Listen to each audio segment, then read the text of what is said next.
Hello बच्चों, let's see this question. So this question says a bullet of mass 0.04 kg moving with a speed of 90 meter per second enters a heavy wooden block and stopped after 3 seconds. What is the average resistive force exerted by the block on the bullet?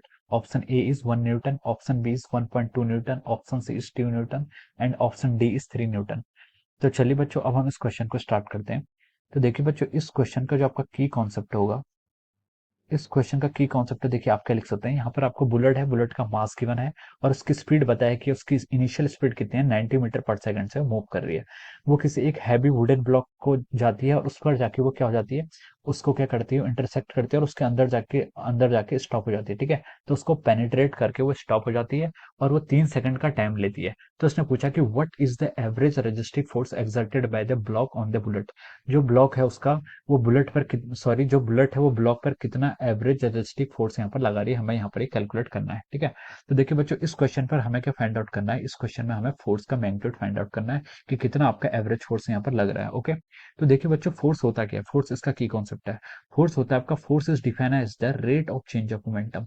आपका momentum का change का जो होता है rate, उसे हम क्या कहते हैं, आपका फोर्स कहते हैं। ठीक है, force is equal to rate of change of momentum, या फिर आप इसको ऐसे लिख सकते हैं, चेंज इन मोमेंटम को हम क्या लिख सकते हैं, final momentum minus initial momentum divide by time taken, और टाइम आपका किसी इंटरवल पे आप यहाँ पर कैलकुलेट करेंगे। ओके, अब देखिए मैग्नीट्यूड ऑफ फोर्स क्या है यहाँ से आपका। अब मैग्नीट्यूड ऑफ फोर्स को मैं पता है मॉड से नोट कर रहा हूँ। Mod of force is equal to mod of our change in momentum. Change in momentum का हम मॉड लेंगे divide by the time interval. ठीक है, जितना आपका यहाँ पर टाइम इंटरवल आ रहा है उससे हम उसको क्या कर लेंगे, डिवाइड कर लेंगे। ठीक है, अब देखिए हमें क्वेश्चन में क्या फाइंड आउट करना है, average resistive force. Average resistive force कैसा आएगा, change in momentum divide by time. यही फोर्स आपका क्या, आपका एवरेज इसलिए है क्योंकि हम किसी टाइम इंटरवल के बीच में निकाल लें। और रेजिस्टिव फोर्स इसका नाम इसलिए रखा है क्योंकि देखिए बुलेट जब आपकी मूव करती थी, ये आपकी बुलेट है और ये आपके क्या, मान लीजिए कोई क्या है, वुडन प्लैंक है। ठीक है, तो इसको रेजिस्टिव फोर्स इसलिए बोल रहे हैं क्योंकि ये बुलेट, ये जो आपका ब्लॉक है, दिस इज अवर ब्लॉक, और ये क्या आपकी बुलेट है। ठीक है, ये ब्लॉक क्या कर रहा है, बुलेट की वेलोसिटी को क्या कर रहा है, रिड्यूस कर रहा है, यानी कि उसे उसको रेस्ट पर ला रहा है, उस पर एक फोर्स लगा रहा है, इसलिए इस फोर्स को हम क्या बोल रहे हैं, रजिस्टिव फोर्स बोल रहे हैं। ठीक है, तो ये रजिस्टिव फोर्स आपका यही है। ठीक है, अब देखिए हमें क्या फाइंड आउट करना था, रजिस्टिव फोर्स। तो is equal to final momentum minus initial momentum divide by time taken. अब देखिए फाइनल मोमेंटम क्या होगा, फाइनल मोमेंटम होता है आपका मास टाइम्स वेलोसिटी इनटू। ठीक है, मोमेंटम को पहले हम डिफाइन कर लेते हैं, momentum is written as mass times velocity. ठीक है, ये आपका क्या होता है, मोमेंटम की डेफिनेशन होती है।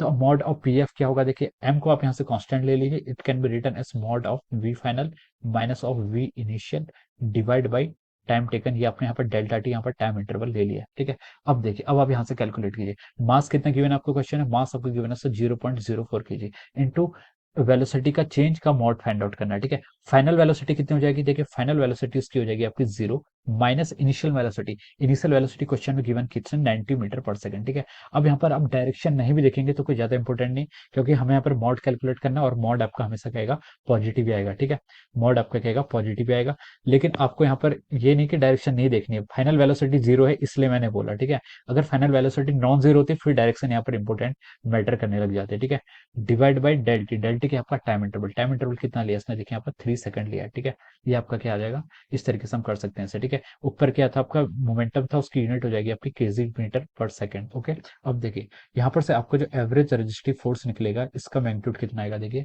0.04 इंटू 0 - 90 का मॉड कितना जाएगा आपका, 90 आ जाएगा divide by over 3 second. Okay, अब देखिए 3 से आप 90 को कैंसिल कर लीजिए, कितना जाएगा आपका 30 आ जाएगा, और 30 से आप यहाँ पर 4 इंटू 10⁻⁻2 को मल्टीप्लाई करेंगे अगर 30 से, तो ये आज आपका जाएगा 1.2 न्यूटन। ठीक है, तो इसका जो आपका आंसर आ जाएगा वो कितना जाएगा, 1.2 Newton will be the answer. ठीक है, तो यहाँ पर जो एवरेज रेजिस्टिव फोर्स लगेगा उसका मैग्नीट्यूड कितना है आपका, 1.2 Newton will be the answer of this question. ठीक है, ये आपका इसका हो जाएगा, this is the final answer of this question. ठीक है, तो इसके करस्पॉन्डिंग देखिए आपका जो ऑप्शन बी है वो क्या आ रहा है, इसके करस्पॉन्डिंग करेक्ट आ रहा है। So hence we can write down that option B is correct. Option B क्या आ रहा है आपका, इसका करेक्ट आ रहा है।